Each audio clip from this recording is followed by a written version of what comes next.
Welcome to our channel. Already video run అవుతుంది కదా. ఈరోజు స్పెషల్ ఏమిటి అని చూస్తున్నారు కదా. స్నో ఎలా పడుతుందో చూసారా. అమెరికాలో అండి, మనం ఇండియాలో ఈ చలికే మనం వణుకుతూ ఉన్నాం. చూసారా ఆ స్నో వల్ల వాళ్ళకి ఎంత ఇబ్బందో పడుతున్నారు. పిల్లల స్కూల్స్ కూడా సెలవులు ఇచ్చేశారు. డోర్ ముందు స్నో, బయటికి రాలేని పరిస్థితి. ఏదైనా ఆర్డర్ పెట్టుకున్నా ఆర్డర్ తీసుకొని ఆ పర్సన్ రావాలి అన్నా స్నోతో జారి పడతారు.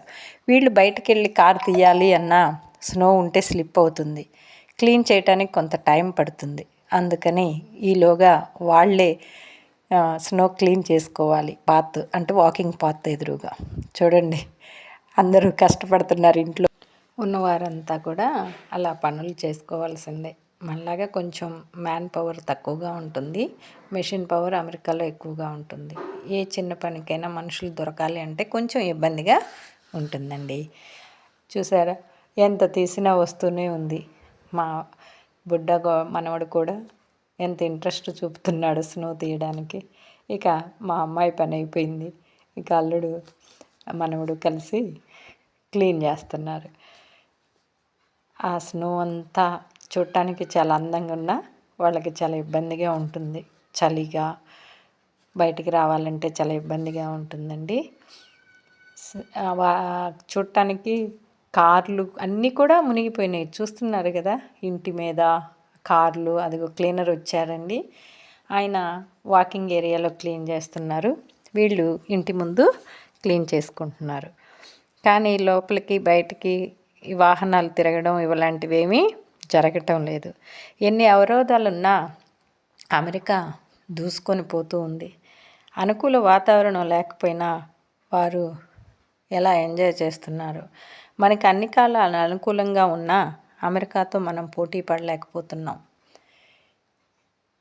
తర్వాత ఇంకా పెద్ద మిషన్స్ కూడా ఉన్నాయండి. అవి అంతా క్లీన్ చేయాలి అంటే ఈ కార్లు ఇవన్నీ స్నో ఒక పక్క ఎండ కాస్తూ ఉన్న ఆ స్నో అనేది ఇంకా మెల్ట్ అవటం లేదు, అలాగే ఉండిపోయింది. 4 days 5 days ఆ స్నో అలాగే ఉందట. ఆ మిషను చిన్నది వాకింగ్ ఏరియాలో అలా క్లీన్ చేస్తూ ఉన్నాడు అతను. అలాంటి మెషిన్స్ క్లీన్ చేయాలి కానీ వీళ్ళు ఎంత క్లీన్ చేసినా కానీ ఎంతో కొంత అక్కడ ఉండిపోతూనే ఉంటుంది. ఇంకా పెద్ద మెషిన్స్ కూడా ఉన్నాయి. అదిగోండి 1 or 2 మెషిన్స్ చిన్నవి, అలాగే పెద్దది అంతా కూడా ఆ ఐస్నంతా క్లీన్ చేస్తేనే కానీ వీళ్ళు ఆఫీసులకి వెళ్ళలేరు. ఆఫీసులకి వెళ్ళాలన్నా, పిల్లలు స్కూల్కి వెళ్ళాలన్నా, బయటకు ఏమన్నా తెచ్చుకోవాలన్నా కానీ వీళ్ళకి కొంచెం ఇబ్బందిగానే ఉంది. స్నో అప్పుడు పిల్లలకి బయటకు వెళ్ళి ఆడుకోవడానికి కూడా ఉండదు. అందుకోసమే పిల్లలు చాలా ఇబ్బంది పడతారు. ఇంట్లోనే ఉండాలి అంటే వాళ్ళకి చాలా కష్టంగా ఉంటుంది.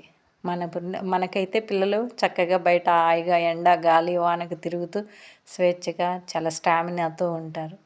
అక్కడ అలాంటి పరిస్థితి లేదండి. అమెరికాలో అంతా చలి మంచు ఎక్కువగా ఉంటుంది. వాళ్ళకి ఎండ చాలా తక్కువగా ఉంటుంది. ఈ పెద్ద మెషిన్ అయితే కానీ రోడ్స్ అవన్నీ క్లీన్ చేస్తుంది.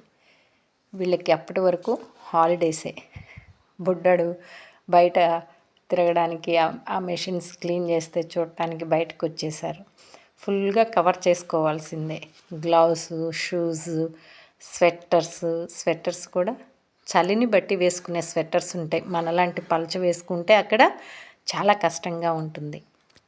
అందుకోసమే చలిని బట్టి వేసుకునే స్వెట్టర్లు స్టెప్పుల వారీగా ఉంటాయి వాళ్ళ దగ్గర, ఎంత చలికి ఏ స్వెటర్ వేసుకోవాలి అని. ఇక మనోడు బయటకు వచ్చారు కదండి, చూడండి ఆటలు ఆడుతున్నాడు. తనకేదో టైంపాస్ కావాలి కదా, అందుకోసమే ఈ స్నో మీద అలా జారడానికే అది తీసుకొచ్చారు. దాని మీద కూర్చొని చూడండి వెళ్ళిపోయాడు. ఓ అలా పైకి కిందకి జారుతూ ఎంజాయ్ చేస్తూ ఉన్నాడు. ఉన్నంతలోనే అక్కడ ఎవరు కనిపించరు, ఎవరు రారు కదా, తను అలా ఆటలాడుకుంటూ టైంపాస్ చేస్తున్నాడు. స్కూల్ లేదు, ఎంతసేపు ఇంట్లో ఉంటారు. మీకు కనుక వీడియో నచ్చితే లైక్ చేసి సబ్స్క్రైబ్ చేయండి, అలాగే షేర్ చేయండి. మీరు అలా చేయడం వల్ల మాకు బూస్టప్ లాగా, అంటే మరిన్ని వీడియోస్ ఏదో కొత్తదనాన్ని మీకు తెలియపరచడానికి మాకు ఉత్సాహంగా ఉంటుంది.